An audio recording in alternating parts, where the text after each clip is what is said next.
Thiruvananthapuram medical കോളേജിൽ നിന്ന് കാണാതായെന്ന ആരോഗ്യമന്ത്രി പറഞ്ഞ ഉപകരണം ആശുപത്രിയിൽ തന്നെ. ഉപകരണം ഓപ്പറേഷൻ തിയേറ്ററിലുണ്ടെന്ന പ്രിൻസിപ്പലിന്റെ പരിശോധനയിൽ സ്ഥിരീകരണം നടക്കുന്നത് തന്നെ കുടുക്കാൻ ശ്രമമെന്ന് ഡോക്ടർ ഹാരിസ്. താനില്ലാത്ത സമയത്ത് ഓഫീസ് മുറി തുറന്ന് പരിശോധിച്ചു. മറ്റൊരു താഴിട്ട് വീണ്ടും പൂട്ടിയതിന് പിന്നിൽ മറ്റൊരു ലക്ഷ്യമെന്നും ഡോക്ടർ ഹാരിസ്. മുറി തുറന്നത് പരിശോധനയ്ക്ക് വേണ്ടി മാത്രമെന്ന് മെഡിക്കൽ കോളേജ് പ്രിൻസിപ്പൽ.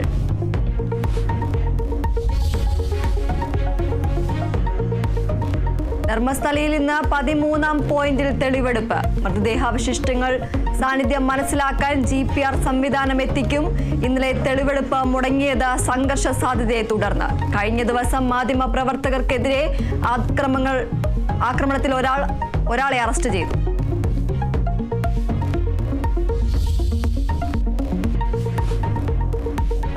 തെരഞ്ഞെടുപ്പ് ക്രമക്കേടുമായി ബന്ധപ്പെട്ട് രാഹുൽ ഗാന്ധി പുറത്തുവിട്ട കണക്കുകൾ പാർലമെന്റിൽ ഉന്നയിക്കാൻ പ്രതിപക്ഷം. വിഷയത്തിൽ ചർച്ച ആവശ്യപ്പെട്ട് ഇരുസഭകളിലും നോട്ടീസ് നൽകും.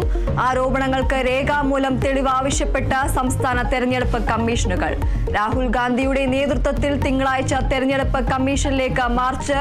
ബംഗളൂരുവിലെ ഫ്രീഡം പാർക്കിൽ കോൺഗ്രസിന്റെ 1 ലക്ഷം പേർ പങ്കെടുക്കുന്ന പ്രതിഷേധ പരിപാടി.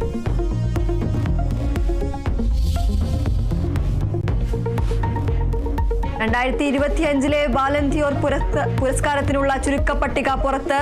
18കാരനായ ലാമിൻ യമാൻ, ഫ്രഞ്ച് താരങ്ങളായ ഒസ്മാൻ ഡെംബാലെ, കിലിയൻ എംബാപ്പെ എന്നിവർ പട്ടികയിൽ ഇടം പിടിക്കാതെ റൊണാൾഡോയും മെസ്സിയും. പുരസ്കാര പ്രഖ്യാപനം സെപ്റ്റംബർ 22-ന്.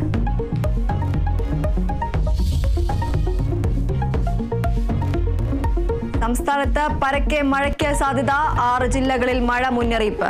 ഇടുക്കി, തൃശൂർ, മലപ്പുറം, വയനാട്, കണ്ണൂർ, കാസർഗോഡ് ജില്ലകളിൽ യെല്ലോ അലർട്ട്. ശക്തമായ കാറ്റിനും സാധ്യതയെന്ന് കേന്ദ്ര കാലാവസ്ഥാ വകുപ്പിന്റെ മുന്നറിയിപ്പ്.